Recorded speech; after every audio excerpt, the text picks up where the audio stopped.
Hey, everybody. Guy here from Switchboard and Chit Chat. That's fortuitous. I just got done recording a podcast with my dear, sweet friend and brother, Taylor Feero. You'll hear a little bit more in the podcast about kind of how we started Chit Chat and why, but Taylor is the main reason that we started. I was a slow adopter of the idea, and Taylor just laid out a vision for what it could be, and I loved that. And so I'm excited to have him on. Taylor doesn't normally love the camera, doesn't love the microphone, but he was willing to jump on and be a part of it today, which I'm really, really thankful for. Just in general, Taylor kind of plays a kind of a background role in our businesses. But if you have ever had any sort of interaction with any of our businesses, you have engaged with Taylor in some capacity. He's smart and hardworking, maybe the hardest working person that I have ever known. And I'm just really, really thankful for him. I'm thankful to share businesses with him, and he is easy. He is easy to be business partners with. So I'm excited for you to kind of meet him, maybe a lot of you for the first time, which is exciting to me. And at the end of this podcast, we'll talk a little bit more about some of the things that we're thinking about in relationship to the podcast and what we kind of hope at least some of the episodes could be. But really, really thankful for Taylor, and I'm thankful for you. Thanks for continuing to listen to our podcast. We sure love it. We love you. Mwah. It looks like we're rolling. I've been dreading this one. We've been talking about it for a long time, and here we are. Just me and you. Oh, is this how it's starting? Is it? Mopey. This is why you broke your Diet Coke sobriety. Oh, nice. Speaking of Diet Coke sobriety, hey, podcast listeners, take a little listen. Woo-wee. Does that ever sound good? Wait. Crispy and fresh. I went my entire childhood never drinking pop. Like almost no pop. And I drank all of the pop in my childhood. Yeah. And I must have been raised better. Yeah. It depends. Depends how you look at it, actually. You were raised without. I worked for my uncle, Paul, for a couple of years. And I mean, at this point, I didn't drink any pop still. And down the hall, there was a Coke machine. And it just became our little thing where, like, in the afternoon, you would go. Like, it would just kind of took turns. Someone would buy 2 cans of Diet Coke. Nice. And you just walk by this relationship. And just kind of, like, leave it on the other one's desk. Mm-hmm. And it just became this, like, I wasn't interested in the Diet Coke. I was interested in this, like, sweet little moment with my uncle. And it was like a relational hug. Yeah. It was just like this fun little thing. And of course, I got completely and utterly addicted to Diet Coke. And now, I mean, that's so many years ago, and still I have. You're still fighting it. I'm still fighting it. Yeah. I don't drink a lot of Diet Coke. Before we get started, I just want to say thanks for finally having me on the podcast. I've been begging this whole time to get on the podcast. He finally gave in. Everyone who's listening, I am so excited to introduce to our podcast listening world to one of my. Don't let this go to your head, okay? Okay. One of my very favorite human beings in the entire world, one of my very best friends, Taylor Feero. Taylor and I have been business partners now for a long time. And I'm excited for you all to meet Taylor. In general, Taylor's kind of a behind the scenes cat, which is why he was making a little comment about being on. I've wanted Taylor on for a long time, and it's just not normally his speed. But the irony is that Taylor, the podcast exists because of Taylor. He and I were sitting in a hot tub, almost a year ago. Yeah, probably over a year ago. Yeah. At the Y. Yeah. And he said, I think that we need to do a podcast. And by we, I mean you need to do a podcast. And I was like, no. And I just I kind of pushed back for all the reasons that I didn't want to do it. And he just, in his very kind of slow, methodical kind of way. Quiet, controlled, concise. Yeah. He said, this is why I think you should think about it. And he was right. And it was really, really fun. And I'll just tell you guys, the reason why I had no interest in doing it is because there's a million podcasts. And do we need another piece of noise in the podcast world? And then through some of Taylor's questioning about motivation and stuff, just kind of together, we were able to reshape the motivation for doing a podcast. This isn't about trying to like compete with this big national podcast Right. scene or stage. Right. This is about our community and just telling the story of our people. And if St. Cloud is the only audience that ever listens to this, not only will we'll be happy about that, but maybe it's even a win. Yeah, and so for sure. helping just kind of reshape that. So anyway, that's who Taylor is. Taylor's also the operations director in our different businesses, and yeah, I'm excited to have Taylor on today. We'll unpack a little bit today, maybe about what Taylor does with us, but just in general, I'm excited for all of you guys to meet Taylor. If you have been aware of any of our businesses or brands in the last 10 years, you have seen and experienced Taylor's very good work without ever knowing that Taylor was there. So I'm excited for that conversation today. Preamble done. Over. Taylor Feero. Diet Coke sip first. All right, good. Little cheers. Taylor, would you just maybe introduce yourself, tell us who you are, and what your favorite thing about being a rodeo kid was? Out of all the options, I didn't actually think about that one once. Hi everybody. By the way, I was a rodeo kid. I'm Taylor Feero. I have been in this little world for roughly 10 years. Grew up in Princeton, moved to St. Cloud State with my beautiful wife, girlfriend at the time, to go to St. Cloud State. We got hooked on the community here, got hooked on a mid-sized church called Calvary Church, just off of Cooper, or Roosevelt. Roosevelt and Cooper. Roosevelt and Cooper. You had it right. And then met a ton of really cool people. And so we were rooted deeply here very, very quickly. I got my first big boy job at a nonprofit in town right out of college and quickly realized that working 40 hours a week in a cubicle was not for me. It was absolutely draining. And during my lunch breaks, I'd go and meet this very adventurous, loud, excitable gentleman named Guy. And he was running his own business. Growing up, I had like little hints of running my own business. My parents run a really successful business when I was younger. And so it was kind of in my blood, but I never knew anything beyond the option of go to college and get a good job kind of thing. And so when I met you, it was like it scratched an itch and it made me excited in a way that like I didn't really realize. And I'm like, okay, I just had a dream that I was like in this jail cell called my cubicle. And then I'm talking to this dude who everything about what he's doing sounds exciting, and I got to figure out how to do this. It's because you didn't know anything yet, though. Knew nothing. Knew nothing.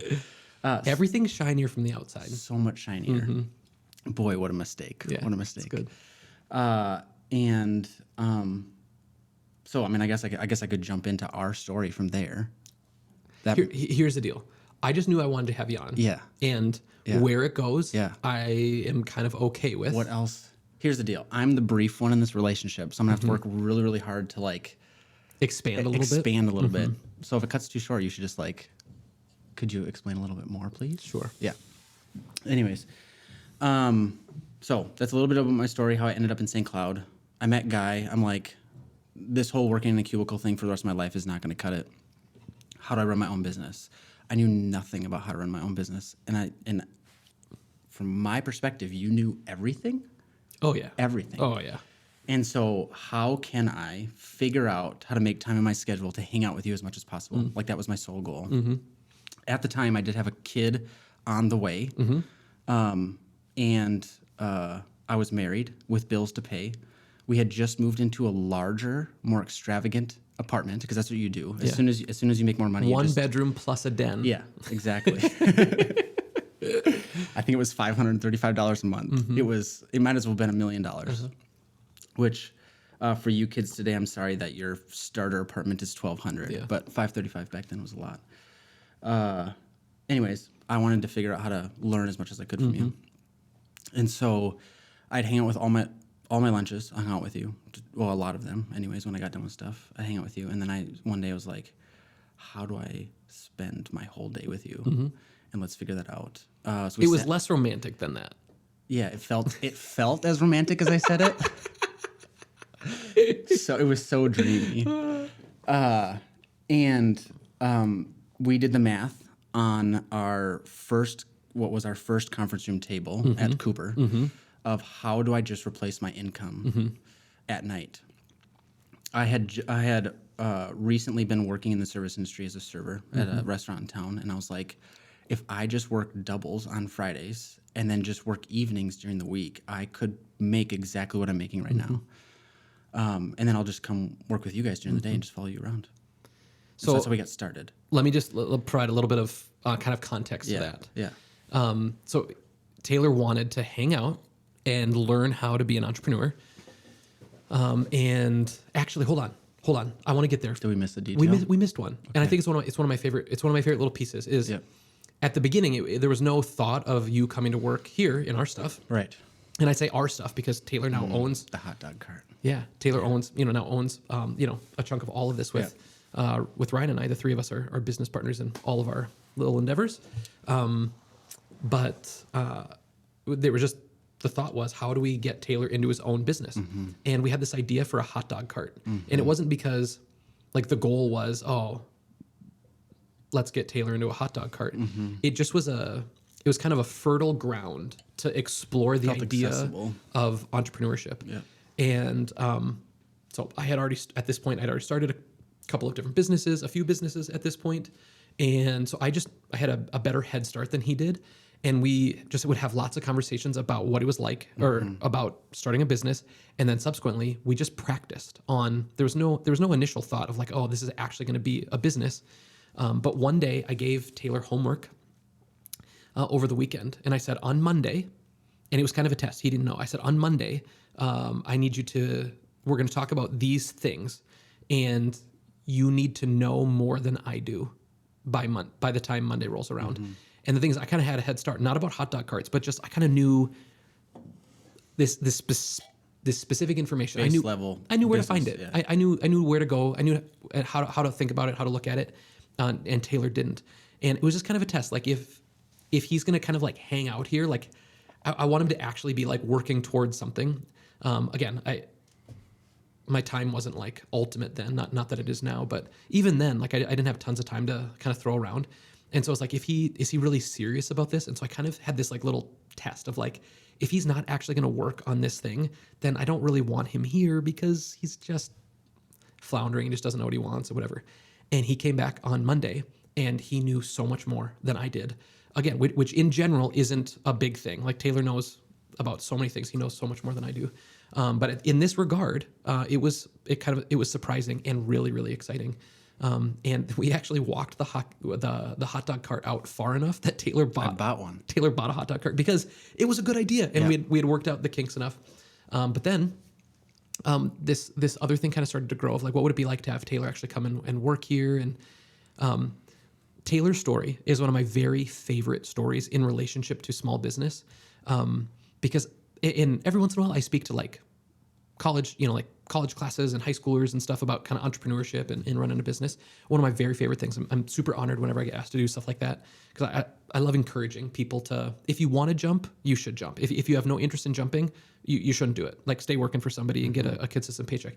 But if you dream about it a little bit, I want to be one of the people that helps you realize that the chasm is a whole lot shorter.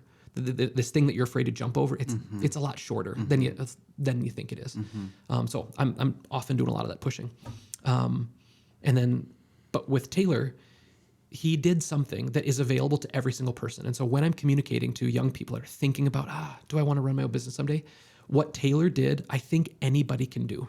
I think almost anybody can do it. Taylor just worked harder than anybody else around him. It's one of my favorite things about you. Your work ethic, your ability to push in when things are challenging, just to like push in and work hard. And so he asked if basically he could intern for free for me. And he would meet me in the mornings. We would meet at 7-ish in the morning. And he would often, if not exclusively, beat me to the studio, a place that he did not work. He was not collecting a paycheck, but he would beat me there because he was trying to make something of this situation. And then he'd work until 3 o'clock, and then he'd go and wait tables from 3 to 9 p.m. or whatever. And it was impressive then, and it's still impressive to me. But the thing is that anybody can do that. The one thing you're in control of is outworking the person that's next to you. There's a lot that you can't control, but you can control how much you work. And I mean, 2020 hindsight, like if we would have had a whole bunch of money laying around, like I would have paid you sooner, right? But everything was so young and we were so new. I was trying to figure out like, how do I pay myself? How do I, keep the ship moving forward? Brand new businesses. And so it was, I couldn't pay him. There was no money to pay him, and he wasn't you weren't good at anything yet. So like, even if I had the money, I wouldn't have known how to like, what am I paying you for? Just gracious, I just trying to be nice or gracious, whatever. But he had time that he was willing to give. And after 9 months, it was like, oh my word, like we have got to figure out how to pay him because he is invaluable in this business.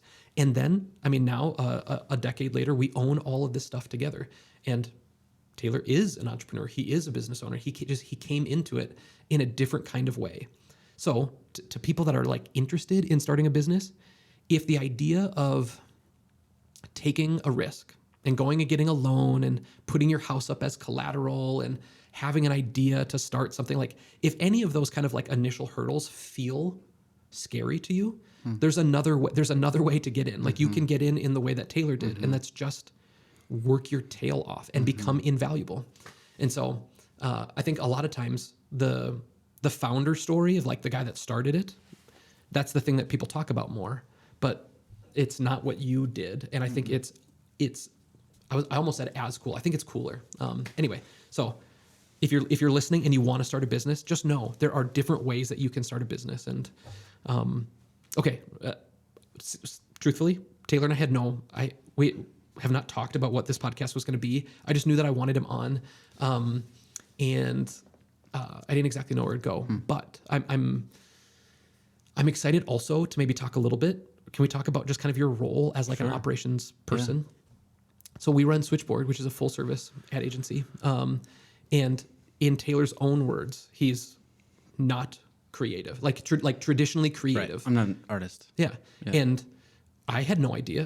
Before starting Switchboard, I had never run an agency before. I had no frame of reference for Taylor's skill set having the kind of importance in a quote unquote creative industry in the way that it does. Yeah. And so maybe we just that was a Diet Coke burp, and I'm so sorry. Sorry, listeners. Yeah, sorry. Would you just tell us a little bit about what it means to be an operations, or an integrator inside a creative industry, and what does that look like? Yeah. And again, maybe there are people that are interested in jumping into a creative space like you did without having some of those like quote unquote creative tendencies. I mean, you play such an important role in our world, and maybe just talk a little bit about that. Yeah. What do you do as an integrator and operations guy? So what's funny about this is I don't often internalize this a ton. I don't reflect on it a ton, but I'm excited to talk about it for sure. I think my favorite part of this role is I love to take big, squishy, giant, awesome ideas and make them practical.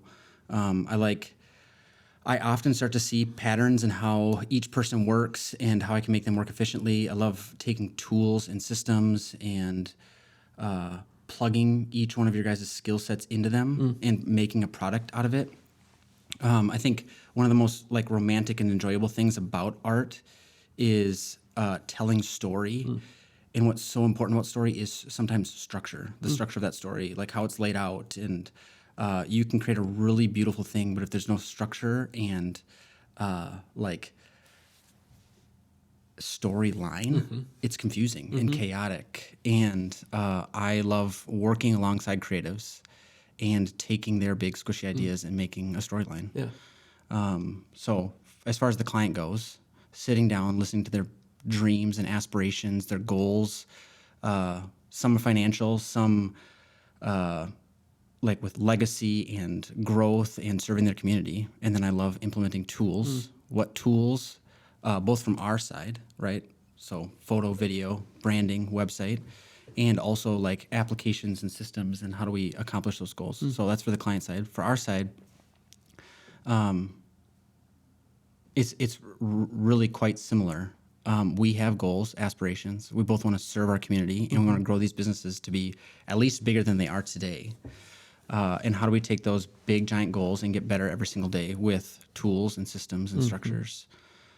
Switchboard's telling a story, and if it's chaotic and messy, it can't really won't be work. told. Yeah. And so I think that's I think conceptually one of my favorite things to do. It's cool. Let me just throw one little thing in there.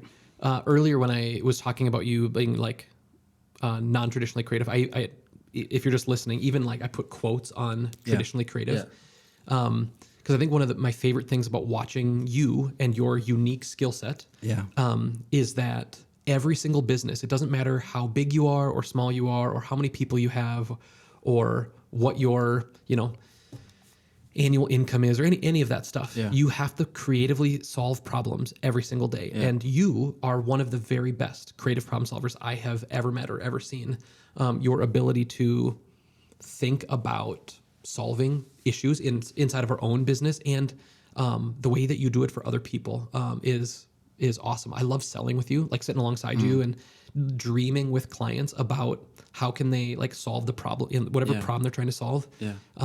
Just because you creatively problem solve in a completely different kind of way than I do.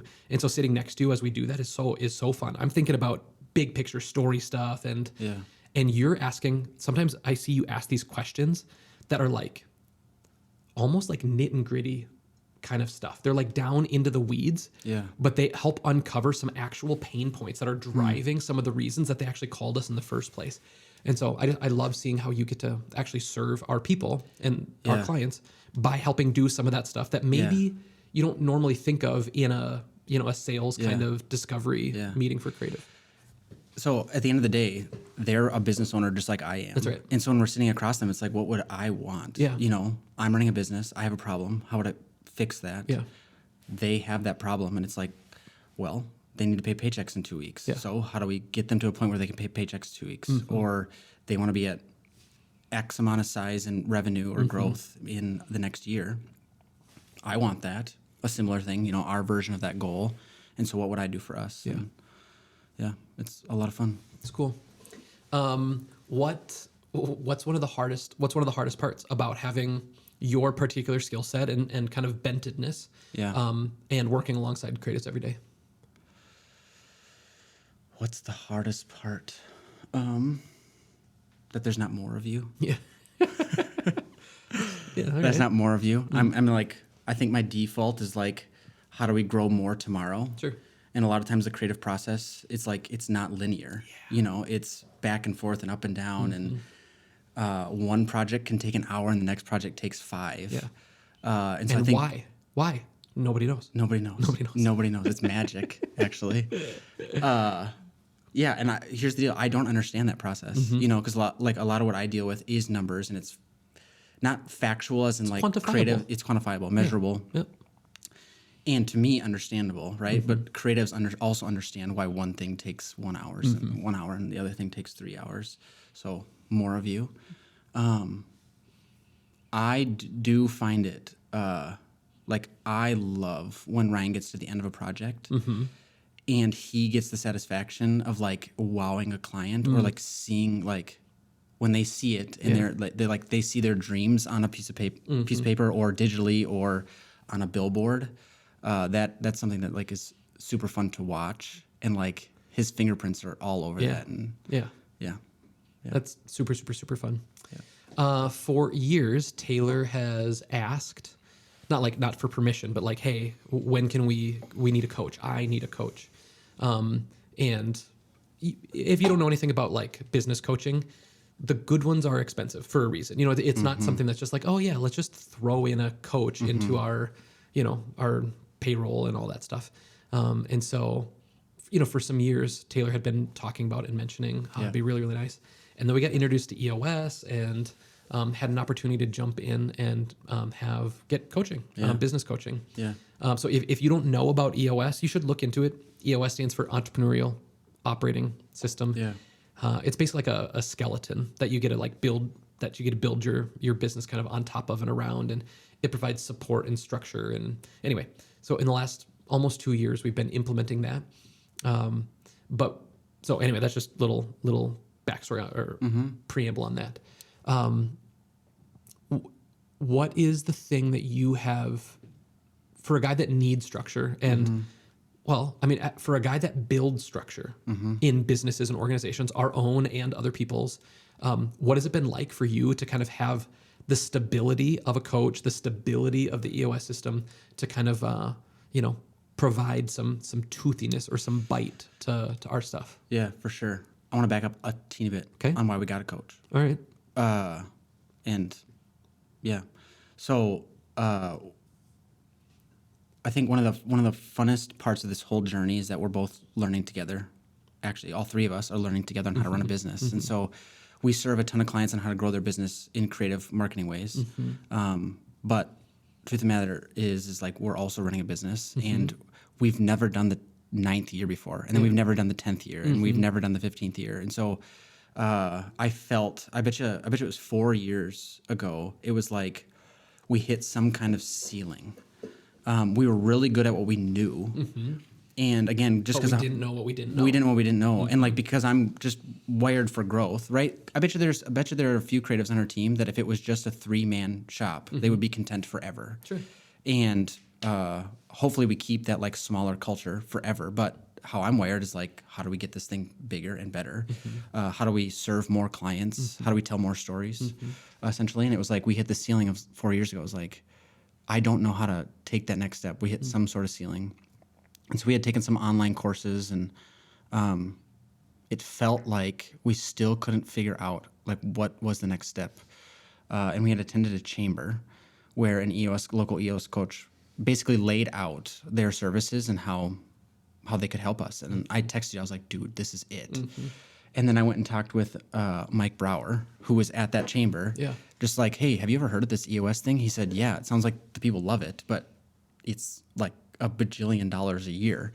And so I was like, okay, never mind. This isn't it. A few weeks later, we had a coach walk into our offices, Cooper Collective, and he's like, I need a space. And I was like, oh, what do you guys do? He's like, oh, I'm an EOS coach. And I was like, tell me everything. Yeah. Because whatever he said is what we're missing. And that's when we took the first step. And jumped in. So that was the backstory on why we got a coach. I would have loved it if we would have done it at the beginning. Yeah. But again, you just don't know what you don't know. Yeah.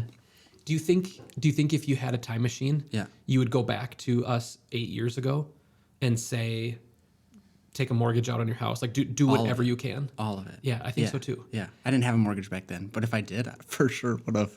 It's one of those things where it is to do stuff like this right. It is really expensive. Yeah. But the value of what we've experienced in the business. Yeah. There is that wish of like, it'd have been really sweet to start this sooner. Absolutely. Absolutely. And so this has helped more than just Switchboard, but for Switchboard specifically, there are a few aspects to EOS that I think, even if you didn't implement EOS all the way, I think there are a few aspects that like everyone should do. The first one is like actually creating core values that you hire and fire by, right?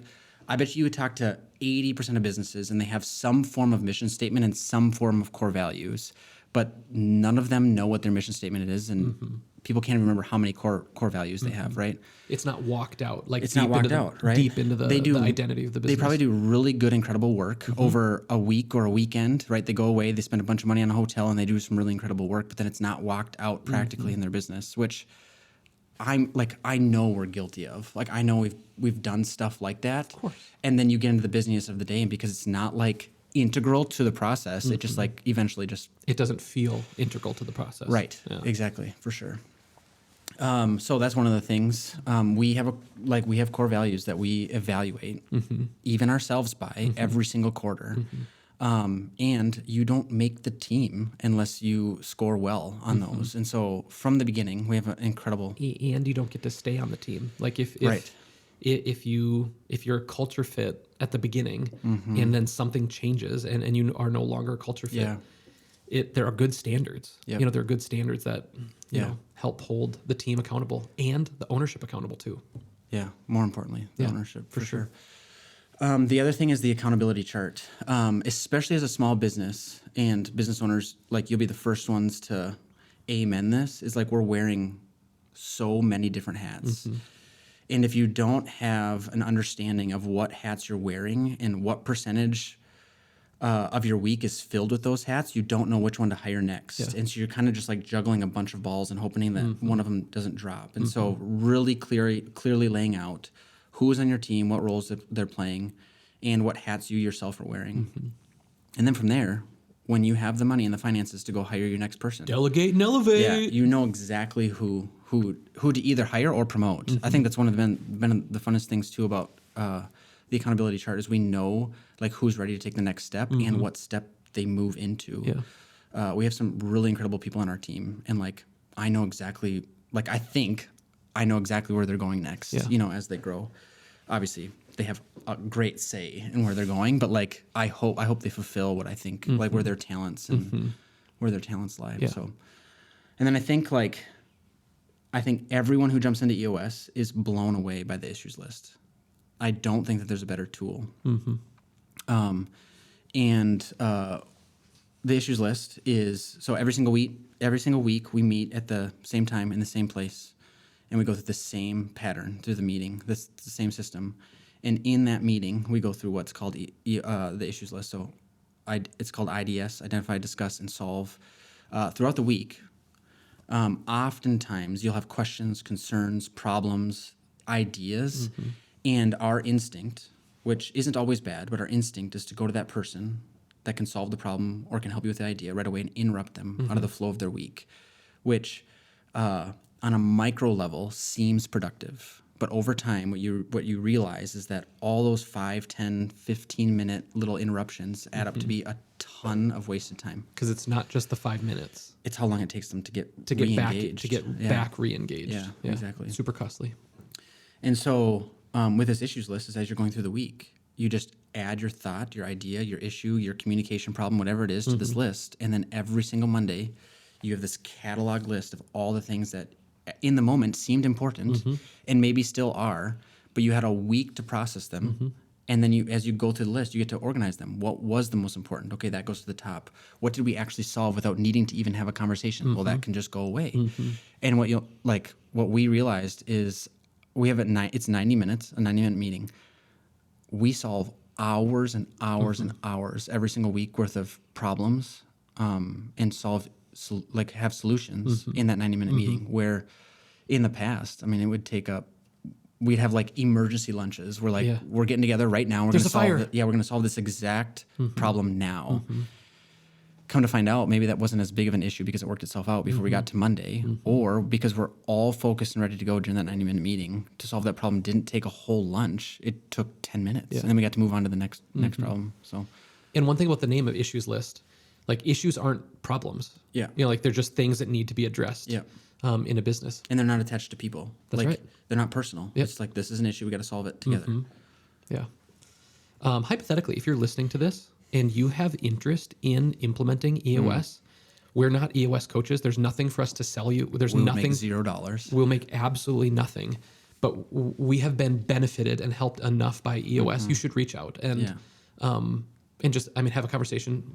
I would love to have a conversation with you, but you would really be benefited by having a conversation with Taylor. Just plugging that into your world. If you're feeling like maybe your small business, your creative enterprise, or just business of any kind is a little listless, a little bit wandering, a structure like this is super, super helpful. And you should talk to Taylor more about that. And consider this your bonus unpaid ad for the podcast.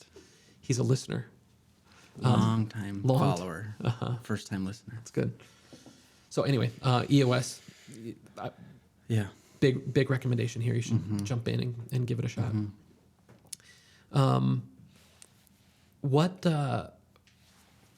What's one of your favorite things about being an entrepreneur, being a small business owner? I don't have a boss. Just kidding. You don't have a boss. Right. Yeah. Right. That's what I mean. But like joking. It's my favorite thing. It's one of my favorite things. There's a few of them for sure. everything's kind of on you and your partners and your team.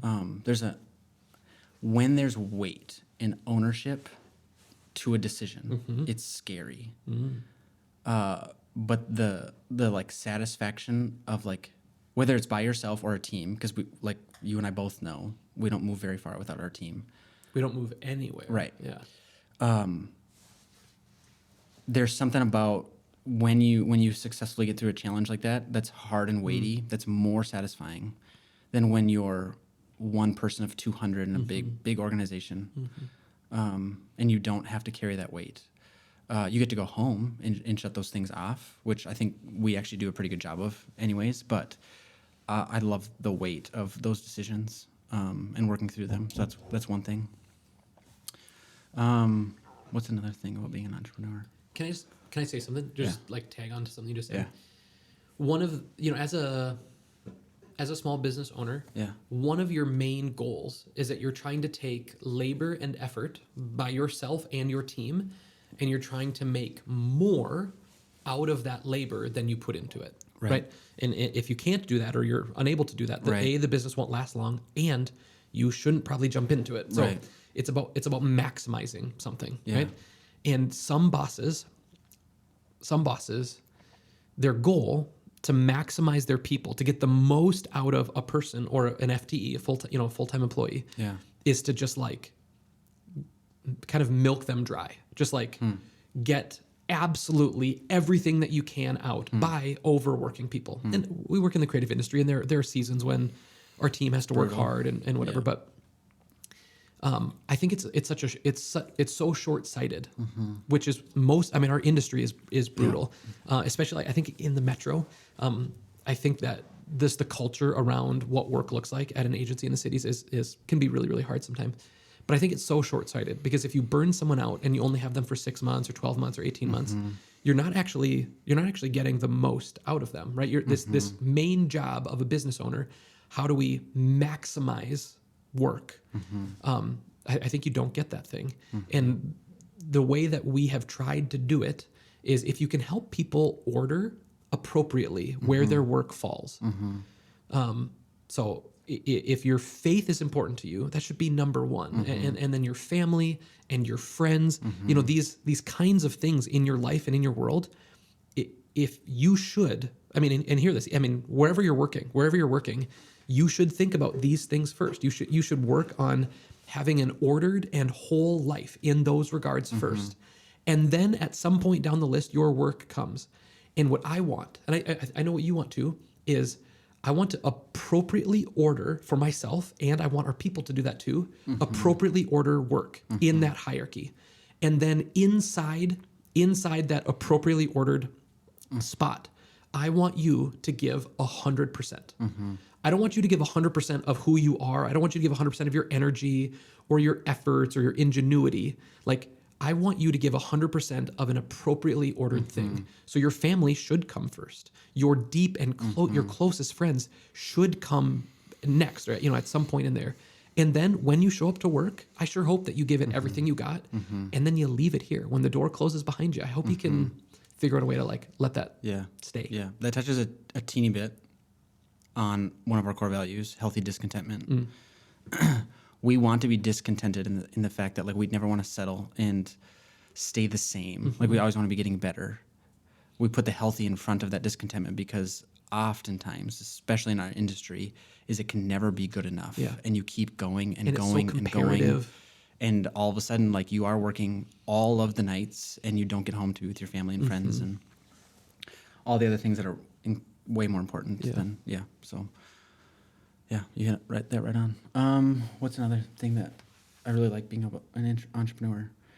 I like making things work. So it's funny. A lot of these things I hope people who aren't entrepreneurs also experience. So like this could be true of you too. I think just with a smaller team, you get to experience it on a more one-to-one ratio. I love putting my hand to something and making it work more efficiently. Figuring out all the ways that I've screwed up over the last years and making those things better.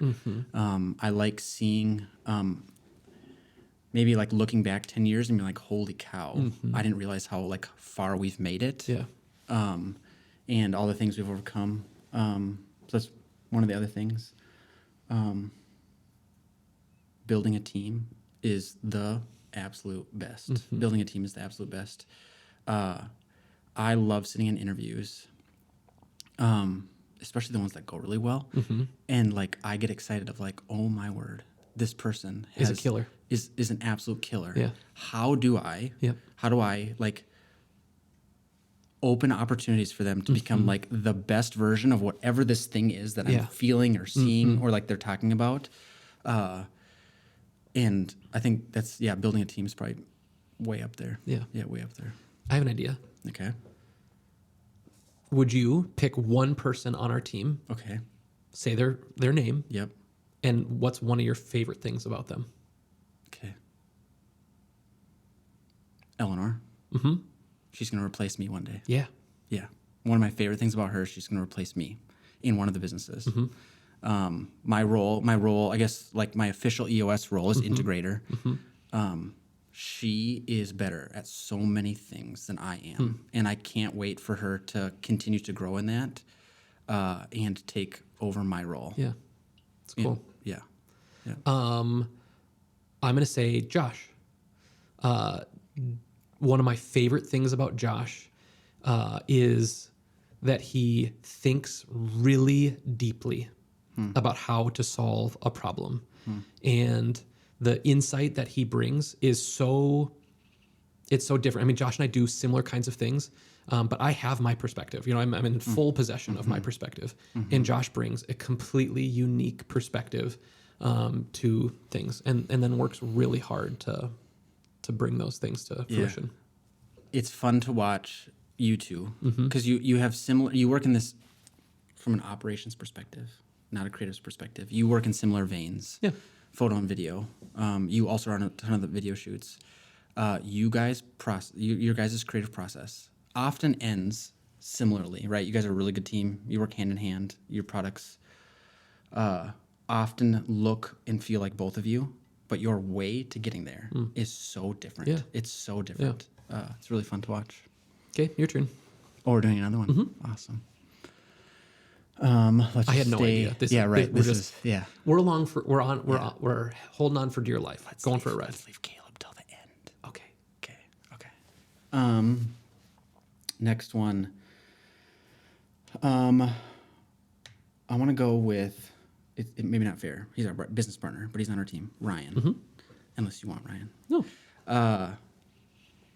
He's like, so artists can be known for maybe they can be known for being out there and like unpredictable and kind of like uncontainable. And Ryan is the most consistent, reliable, creative that I've ever met. He's so dependable. I like, it's so fun to be able to deliver his work because I know they're all the best. They're all the best. You love delivering his work, and I love selling his work. Yeah. Yeah. Yeah. It's, Yeah. Yeah. My turn. Yeah. Sammy. Sammy is, I think the newest addition on our team. And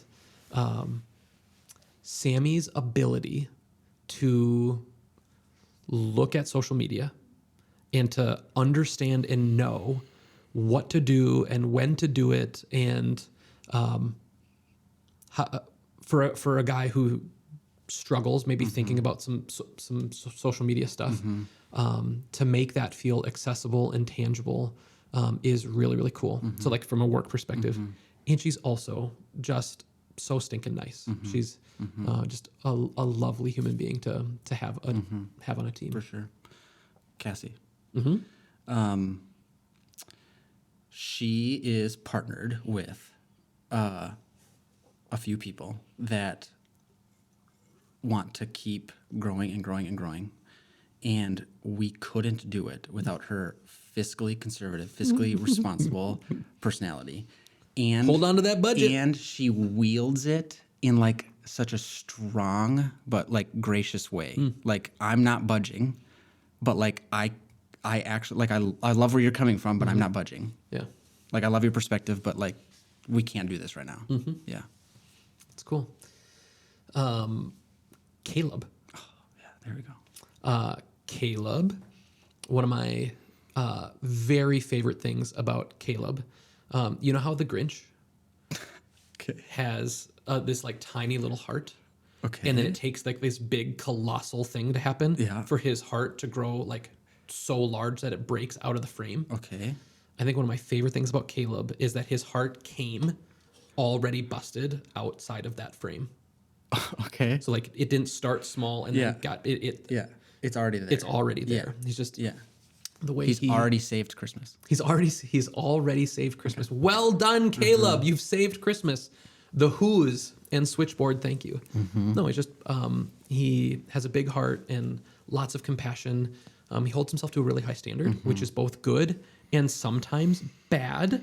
Sometimes it's possible, Caleb, to hold yourself to a standard that is inappropriate and too much. Do you think you got that? Okay, good. Healthy discontent. That's that Healthy discontentment. Yeah. The key word there is healthy. But yeah, he big giant heart, works real hard, and holds himself to a very high standard, which is really, really great. Did we miss anybody? Nope. Nope. Cool. Well, you're right. I love building a team too. It's a really, really special part of what we do. Yeah. Maybe we'll have you on again and we could talk about the kinder team. Nice. Yeah. Yeah. Okay, Taylor. I had no idea where this was going to go. Yeah. For the most part, but I'm thankful to have you on. I'm really thankful to have you as a business partner. I appreciate the ballast that you put in the bottom of our boat. I think we're seaworthy in large part because of you. So, thanks for that. Well done. One of the things that we have kind of been talking about, just in relationship to the podcast, I forget what episode number this is, but one of the things that we've been talking about, and I'm excited about, I have been for almost a year now. I've been the one on the podcast, but I am so excited that my business partner, that I get to share all of this kind of stuff with my business partners. I get to come back. I sure hope so. Oh my word. I sure hope so. Both Taylor and Ryan, my two dear friends and business partners, they're not like big camera people. Internal processors. They're internal processors. But we're going to start doing this on a more regular basis. We don't exactly know what it'll be, but all three of us in some capacity speak and communicate with creatives and hopeful entrepreneurs about starting a business, starting a creative business. And it's something that the three of us really, really, really love a lot. We're always looking for opportunities to do more of that. The way I see it is if I can help someone who's going to start a business of any kind, but maybe, hopefully, more creative businesses, if I can help them shave off even a year of the early doldrums and the trudging along of early business stuff by a little bit of encouragement, a little bit of an attaboy, a little bit of a push, I want to do that as often as I can, and so we're going to try to do some of that as we head into this next kind of iteration of the podcast.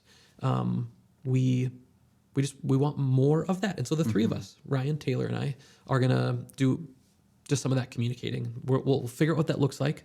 And if you're uninterested in that thing, that's okay. You can for sure skip those ones. But I'm excited that that might be a help to people that haven't started their business yet.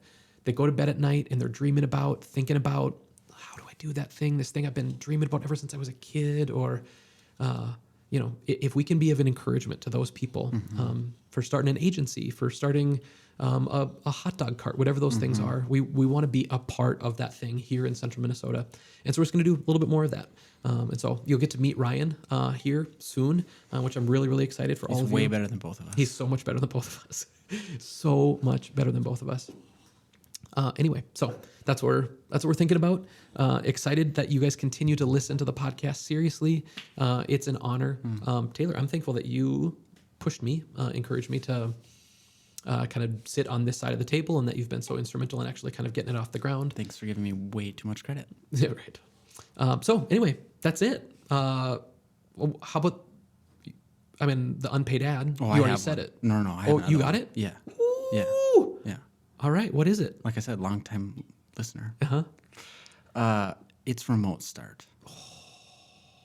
My car has been in the shop for 3 weeks, 4 weeks, I think, and I'm without remote start. It's first world problems, but when you've had it, I mean, this is one of the Here's the deal. most first world kinds of problems. and it can go in any vehicle. Yeah. Like you don't even have to have a nice vehicle, Yeah. and for a few $100s, you can get one installed. and it is worth it. Yeah. It is worth it. In the dead of winter, when it's negative 10, getting into a warm car. I miss it. I miss it. All right. My unpaid ad for the day is for a can of Diet Coke at 3 p.m, being able just to crack that baddie open. So good. And if you don't like pop, I get it. Do it with a LaCroix. Yeah, there Yeah. you go. There you go. Well, sweet. Taylor, thanks for coming on. Thanks for having Sure me. love you.